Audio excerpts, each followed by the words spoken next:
Alright guys, this is story time. Now this is a story all about how I got detained under suspicion of terrorism. Don't have the same ring to it, does it? So this is the story on how I got detained under suspicion of terrorism, and it sounds mental. This happened back in 2012, and it was before urban exploring or anything was big, and it was all over the internet like it is now. Like, it's all over YouTube. It was actually like a secret society back then. Like, it was 28 days later, no one had heard of it. No one had heard of any other websites. It was only just for the ones that were interested or showed interest in, you know, urban exploring and taking pictures of the unknown and places you don't really go to on a normal day-to-day basis. So me and a few friends, we caught wind of it and we absolutely loved it. We did the roofs around my area and stuff, and we went mental. Like, we loved every second of it, until one day we decide, let's go to the big city, Manchester. So it's only a short met ride down to the city centre. So anyway, on our way we go. My mates had the DSLRs ready round the necks and everything, and at the time I didn't have a camera, so I had a BlackBerry phone placed firmly in my pocket of my chinos. Remember them, guys? But anyway, on with the story. So we go there, we're on our way to town. Mind the distraction. We're on the way to town, and we conjure up this idea to do the shopping centre, which was the Manchester Arndale, on the way there, because it was at Piccadilly Gardens, it was nearby, and we really wanted to do that instead. So we got there, and one of my friends found an access point to the roof from the multi-storey where you can park up and go shopping and that. We get there, we get into the multi-storey, and we go on the roofs, and it is absolutely spectacular. Like, it was absolutely amazing. We were there taking pictures. I was taking some grainy BlackBerry curve pictures, you know, on my phone and that. And then we come across this skylight, and it was incredible. You could see everyone down below from about 50 foot up, shopping and getting on with their lives, and you could see 2 floors. Like, I'm not even kidding, it was mental. And I was like, no. So we were all snapping pictures. We're up there for about 5 minutes, and this area, may I add, it's like a ladder going up. Like, so that's the slant of the sky dome thing.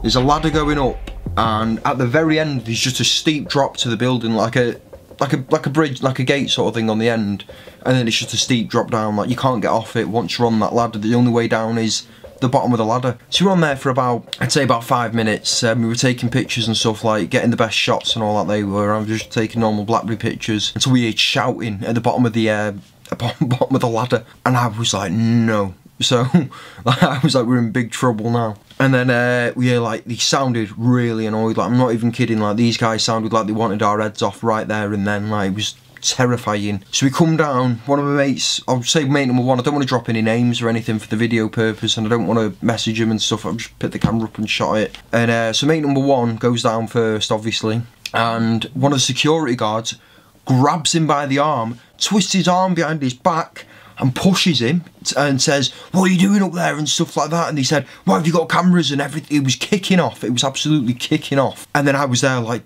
do we go there? Do we risk it on the glass?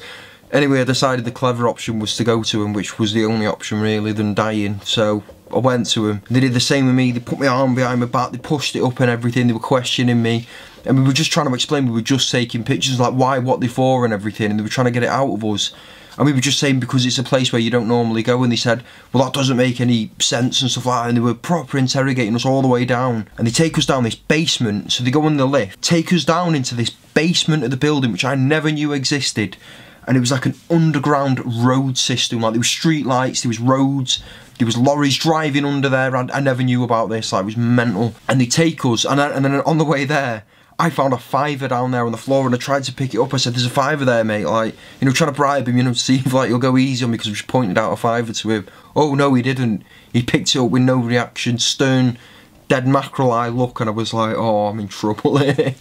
So anyway, they take us to this room, and it is grotty. It is absolutely, it's a mess. It's like, you know, the paint like stripping off the walls and stuff, a light bulb just swinging. It literally looked like one of them interrogation rooms out, or like one of them films or something. It was mental. So they had us in there, they had us sit down, and then they decided to look through our pictures. And they went, we need to see what you've taken and stuff. They had a look, and they were going through the pictures and that, and they said, you have to delete this footage, you cannot take this home with you and stuff. And we were like, why? And they started like mumbling like between each other, and then they said, it looks like you're plotting a terrorist attack. And we were like, what? And they said, you're taking pictures of a public place on a bird's eye view, and it looks like a plot. like the way the pictures are taken, and I was like, no, it's just like, I've got some on my BlackBerry. They took the BlackBerry straight off me the second I said that. They had a look at them, they made me delete them, and then they made sure that all of us had deleted the pictures, and they watched, you know, just to make sure that the pictures had been deleted. And then they detained us, they took all of our identification. The only thing that I had on me at the time was some bus pass that I got for college for free, and I was like, it's got my name and my photo on it, does that help? And then they photocopied it and everything, like they went proper serious with this. And like we were there like waiting for about a good half an hour while like a few of them were outside, and he comes in with these forms and everything, and they slap him in front of us on this desk, and they basically said, it was like something from the government or something. It was like a weird form, I'm not even kidding. Like, it was like, I can't remember fully because it was all them years ago, but it was like, it was a serious form. You could tell it was pretty serious. And it said, do you give the authority to go through your internet history for the last 3 years and stuff?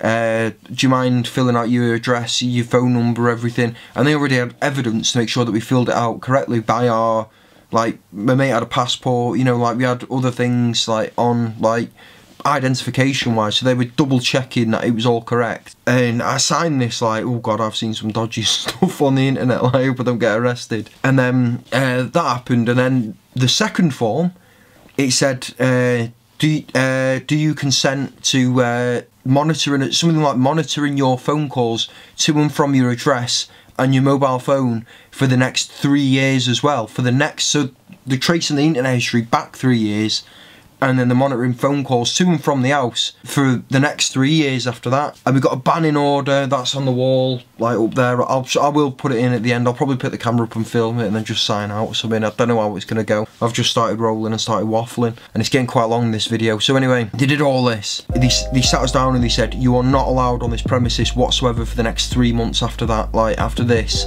They said if I was spotted on the premises, they would detain me again, and my friends obviously, and we'd get a banning order from Manchester city centre itself, so nowhere in the city for the next like good few years, like an absolute banning order from the city centre and everything.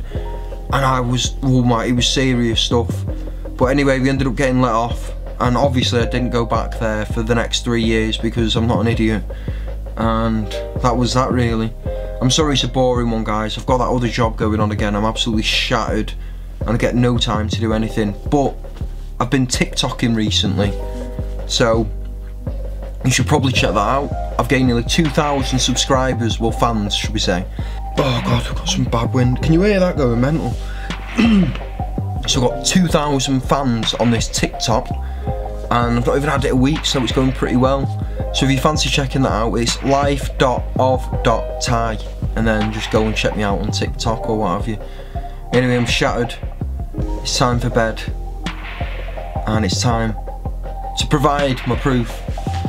There it is in all its glory. Let me just, oh, I can't even focus the camera. Give us a sec.